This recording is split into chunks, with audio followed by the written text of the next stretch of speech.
बिस्मिल्लाहिर्रहमानिर्रहीम। अस्सलाम वालेकुम। उम्मीद करती हूँ आप सब लोग ठीक होंगे। वेलकम टू किचन विद अंबर। आज मैं बना रही हूँ ब्रेन मसाला। उसके लिए मैंने सबसे पहले एक ब्रेन लिया है, इसको साफ़ किया है और इसके अंदर 3 से 4 टेबलस्पून दही लगाकर रख दिया है मैरिनेट करने के लिए। अच्छे तरीके से इसे मिक्स कर दिया मैंने। अब मैंने लिया प्याज, एक ये छोटे साइज़ की प्याज है और इसे मैंने बहुत रफली चॉप कर लिया। टमाटर लिए मैंने 2 अदद, इन्हें भी मैंने बारीक काट कर रखा है। इनकी स्किन मैंने रिमूव कर दी है। धनिया है, ये आपके टेस्ट के हिसाब से आप जितना डालना चाहें, ये मैंने 3 से 4 टेबलस्पून लिया है। हरी मिर्चें हैं, ये भी मैंने बहुत बारीक काट कर रखी हैं, ये मैंने 2 ली हैं। ऑयल जाएगा इसके अंदर 3 टेबलस्पून। अब जो मसाले हैं मेरे पास, ज़ीरा पाउडर लिया मैंने 1/2 टीस्पून, कोटी लाल मिर्च लिए 1/2 टीस्पून, कसूरी मेथी लिए 1/2 टीस्पून, धनिया पाउडर लिया 1/2 टीस्पून, हल्दी लिए 1/2 टीस्पून, कलौंजी लिए 1 पिंच, नमक लिया 1/2 टीस्पून। चलें अब हम लोग इसे बनाना स्टार्ट करते हैं। सबसे पहले हमने एक पैन लिया है और फ्लेम ऑन करके और ऑयल डाल दिया इसके अंदर, जो मेरे पास ऑयल था। ऑयल को गर्म करने के बाद हम लोग इसके अंदर प्याज को सौते करेंगे। ऑयल गर्म हो गया है, मैं प्याज शामिल कर देती हूँ इसके अंदर और इसे फ्राई कर लेती हूँ।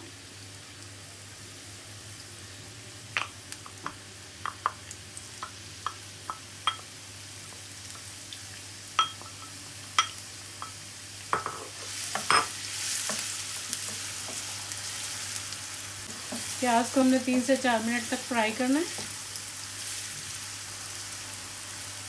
इससे अच्छा सा कलर आ जाए, इसके अंदर हमने फिर इसके बाद टमाटर शामिल कर देने।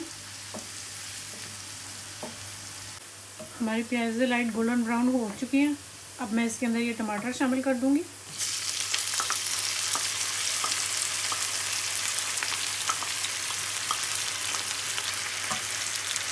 टमाटर डालते साथ ही हरी मिर्ची शामिल कर रही हूँ। साथ ही ये सारे मसाले शामिल कर रही हूँ जो मैंने आपको बताए हैं अभी।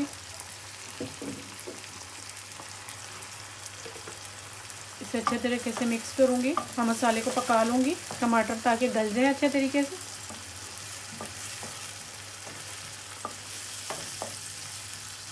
मैं टमाटर को ढक के पकने के लिए रख देती हूँ 3 से 4 मिनट के लिए। टमाटर हमारे गल जाएंगे, फिर मैं इन्हें मैश कर लूँगी अच्छे तरीके से और मसाले को भून लूँगी। फिर उसके अंदर मैं वो ब्रेन शामिल कर दूँगी जो हमने योगर्ट लगा कर रखा है उसको।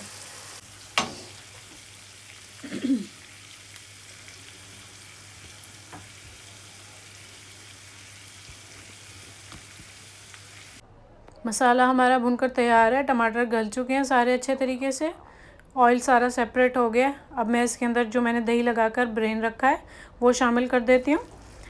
शामिल करने के बाद मैं इसे अच्छे तरीके से मिक्स कर रही हूँ और इसे मैं फिर 3 से 4 मिनट के लिए ढककर पकने के लिए रख दूँगी। दही के पानी में ये अच्छे तरीके से पक जाएगा।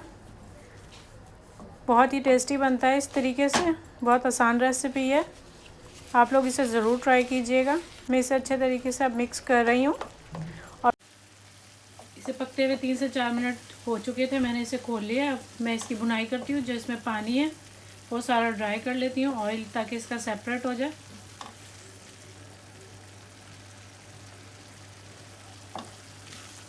ये तैयार है तकरीबन, बस इसकी भुनाई होना बाकी है।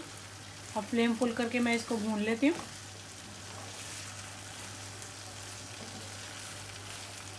आप लोग ज़रूर इसे ट्राई कीजिएगा, बहुत टेस्टी बनता है ये इस रेसिपी से। भुनाई हो चुकी है इसकी कंप्लीट। अब मैं इसके अंदर हरा धनिया, बिल्कुल स्लो फ्लेम कर दी है मैंने ताकि ये जले ना। अब मैं इसके अंदर ये हरा धनिया शामिल करने लगी हूँ।